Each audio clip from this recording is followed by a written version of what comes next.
So what if you're moving from one country to another in order to buy a business? Hey there, everyone. It's David Barnett from davidcbarnett.com, the blog site, YouTube channel, iTunes, SoundCloud, Google Play podcast, where I talk about buying, selling, financing, and managing small and medium-sized enterprises. Over the past week, I've had a few email interactions with a gentleman who's preparing to move from one country to another, and he wanted to get my feedback as to things that he should be thinking about when it comes to moving from one country to another. Now, I've made videos about this before, but it's such a great topic, and I know it affects a lot of people in my audience that I wanted to take the time to kind of list things out and maybe address it again in this new video. So, number one rule, of course, is that when you're moving from one country to another, you're going to have to deal with a couple of big changes, cultural changes in simply the way that people interact with each other or maybe the language that people speak. But there's a commercial culture that is different from one country to the next as well. And oftentimes people will get hung up on these commercial cultural differences when they move to a new place, and it'll catch them off guard. Now, I live here in Canada, and we are the destination for a lot of people from a lot of different countries who will take advantage of immigrant investor programs of different kinds to move here, and they'll buy a business along the way. And I've had the opportunity to deal with a lot of newcomers here where I live, and I can see some of the things that they've done that have caused them to have, some disappointments, and some things that people have done to give them an advantage. And those thoughts and ideas are what have gone into this list. So visit as frequently as you can before you make your trip. Number two, if you're able under the government program that you're using to immigrate, don't buy a business right away. Instead, get a job.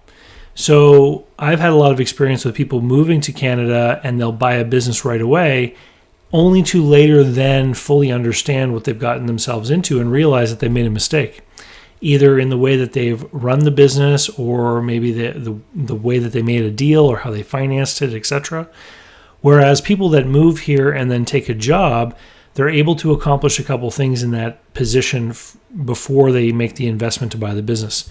So number one, they can buy themselves time, because even if they're working, a simpler service level job or what have you, they're earning some kind of income, which means they're not depleting their savings, so they're preserving their capital. Number two, they're getting a chance to learn the commercial culture of the area. They're seeing how people go shopping, how they make decisions, how they buy things. And number three, they're working on a language barrier if they're coming from a country that speaks a different language.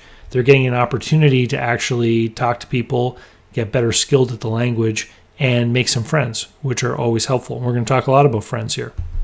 So, number three is join organizations. And sometimes you can do this before you depart for your destination country. In fact, one of the things that I recommended to the gentleman I was speaking to via email was that he look at organizations like the Rotary Club or Kiwanis, because he can join that in his home country and then leverage that membership and make connections with people in his destination country that happen to be in the same club. It can be a reason to start a conversation with someone. So, and this extends to other types of organizations as well. If you're not going to join a fraternal organization, like a club, for example, look for another reason to join some kind of organization or club in your destination country. So this could be some kind of business club, it could be a chamber of commerce, it could be some sort of faith organization, like a mosque or a synagogue or a church. And oftentimes you can make a decision as to what faith organization you want to join based on other attached organizations or clubs that might be a part of that body. So, for example, there's a Wesleyan church near me that actually has a business club for members of the church that happen to be business owners, right? So, when you reach out and meet these people, you can then become connected to them on LinkedIn and help to actually build your network in the destination country from your host country before you even go. Make connections. I've actually been on the receiving end of this before from people who have found me online from different parts of the world because they were intending to move to my home city, and they were building connections with people here in town, trying to build up that social network in the business community before they made the move. number 4 is to try to find expat communities. So there are definitely other people from many different countries in the world who have already made the move to Canada, for example. And so if you're moving from India to Canada, look for organizations or cultural associations in Canada for Indians, because you can actually use that as a platform of making connections and friends in your destination country. And again, you make connections with these people on LinkedIn, even talk with them on Skype or over the phone, start to get an understanding of the community that you're going into, and leverage these connections to find advisors and people that you're going to need in order to do the business deal, such as accountants, lawyers, etc. My number 5, and this is a big one if you can pull it off, is to get what I'll call transnational or transplant experts. So if you're moving from one country to another, maybe someone in your host country actually comes from your country, your home country, and they are an advisor, such as an accountant or a lawyer. This can be a huge advantage because, number 1, you won't be facing a language barrier if your advisor can speak to you in your native language. And number 2, they can often help explain things to you by referencing the similarities or differences between what you're experiencing in your new country versus the country that you come from. It can help make it easier to understand what's going on.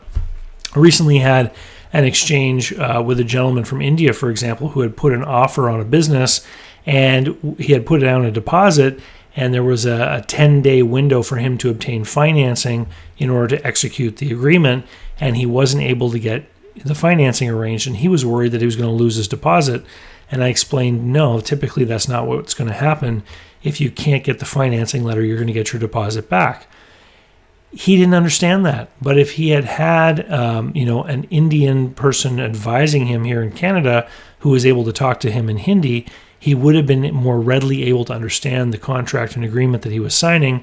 It would have made it easier for him to do business and feel confident about what he was doing if he had that kind of advisor. Now, this last bit of advice is something that I say to anyone who's going to move from one country to another, and it's counterintuitive for some people. Again, cultural biases. And cultural biases are everywhere. Another common cultural bias that I feel I should mention is that, I've had a lot of people move here from Asian countries where they come from big, dense cities. And if you're in a city with many millions of people in a small area, like Hong Kong or Singapore or one of these places, if you open a street-level shop, thousands of people walk past your shop every day. And so a street-level, Main Street kind of location seems to a person from that business culture to be a wise place to put a business.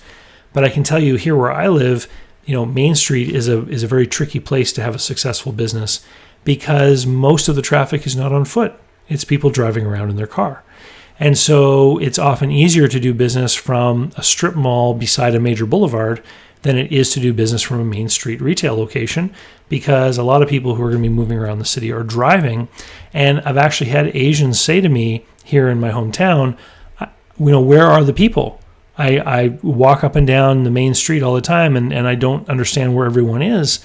And I simply point out to them that the people are all in cars. They're driving around.